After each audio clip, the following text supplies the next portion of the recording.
আসসালামু আলাইকুম। Battles of লাইফের পক্ষ থেকে সবাইকে স্বাগতম। সবার জন্য একটি স্বস্তির খবর হতে পারে, আবার অস্বস্তির খবর হতে পারে, বা দুঃসংবাদও হতে পারে, সুসংবাদও হতে পারে।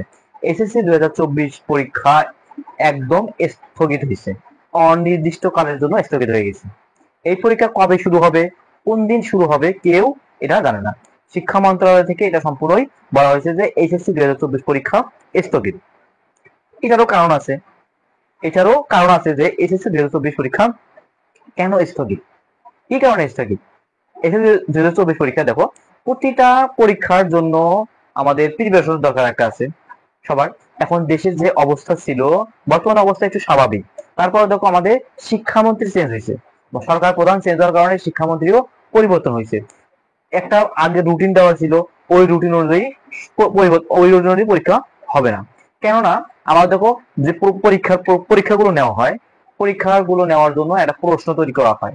এই প্রশ্নগুলো নির্দিষ্ট থানায় রাখা হয়, বা যে কোনো জায়গায় রাখা হয়, যে কোনো ভালো জায়গায় রাখা হয়। কিন্তু দেশের এখন বর্তমান যে পরিস্থিতি, সেখানে অধিকাংশ থানায় পুরো আগুনে পুড়ে দেওয়া হয়েছে। অধিকাংশ সরকারি প্রতিষ্ঠান, যেমন সরকারি ভালো ভালো প্রতিষ্ঠান, সেগুলো আগুনে বিভৎস নষ্ট করা হয়েছে, পুড়িয়ে ফেলা হয়েছে। এখন যদি এই অবস্থা তবুও পরীক্ষা নিতে চায়, সে প্রশ্নগুলো কই পাবে? প্রশ্নগুলো এখন তোমার পুড়ে ফেলেছে। তো ওই প্রশ্নই পরীক্ষা নেয়, মনে করো তোমার ওই প্রশ্নটাই আছে, ওই প্রশ্নই পরীক্ষা নেয়, প্রশ্ন ফাঁস হওয়ার সম্ভাবনা আছে।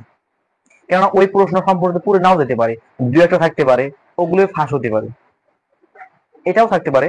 এখন শিক্ষা মন্ত্রণালয়ের মাথায় যে কি চলছে এখন, অথবা ওরা বলছে এখন সময় স্বল্পতা। এই সময় স্বল্পতার মধ্যে দেখো অনেক যেখানে পরীক্ষার কেন্দ্রগুলো আছে, এই কেন্দ্রগুলো ক্ষতিগ্রস্ত হয়েছে। এই কেন্দ্রগুলো মেরামত করতে হবে। যদি তোমাদের পরীক্ষা নিতে যায় এই খুব শর্ট সময়ের মধ্যে, 11ই আগস্ট মধ্যে পরীক্ষা নিতে যাইতো, তাহলে দেখো শর্ট সময়ের মধ্যে কত কিছু করতে হতো। একটা দেশ মেরামত চলতেছে এখন।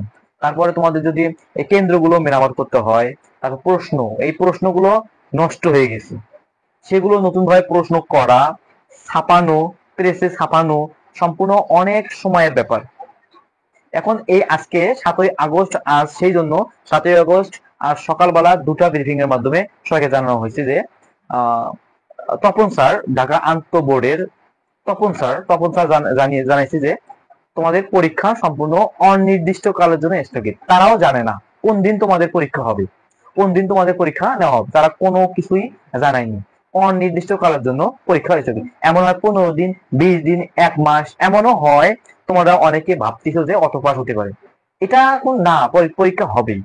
পরীক্ষা হবে, কম করে নিলেও পরীক্ষা হওয়ার চান্স আছে। যে অটো পাস এটা হবে না, পরীক্ষা নেওয়ার চান্স আছে। তোমাদের অনির্দিষ্ট কালের জন্য এটা সম্পূর্ণই স্থগিত ঘোষণা করা হয়েছে, যে তোমাদের পরীক্ষা হবে না। আমি কারণ আগেও বলেছি, এখনো বারবার বলছি, এই মেসেজ গুলো তোমাদের দিচ্ছি যেন তোমরা ঘাবড়িয়ে না যাও যে 11ই আগস্ট পরীক্ষা হবে কি না। কখনোই 11ই আগস্ট স্থগিত, আজকে 7ই আগস্ট স্থগিত করা হয়েছে। সকল প্রকার নিউজ চ্যানেলে এটা দেওয়া হয়েছে যে পরীক্ষা স্থগিত। আশা করি আমার কথা বুঝতে পারছো। আর আমার চ্যানেল যারা নতুন হয়ে থাকো, অবশ্যই চ্যানেলকে সাবস্ক্রাইব করে পাশে থাকবা, কেননা এই চ্যানেলের মাধ্যমে তোমরা সকল নিউজ, এডুকেশনাল সকল নিউজ এই চ্যানেলে পেয়ে যাবা। ইনশাল্লাহ তোমার কোনো কিছু ফলো না করে এই চ্যানেলে ফলো করে থাকো, যে কখন কোন নিউজ দিচ্ছি। আমি প্রতি 4 ঘন্টা 2 ঘন্টা পর পর তোমাদের একটা করে ভিডিও দিচ্ছি। আশা করি বুঝতে পারছো। আসসালামু আলাইকুম।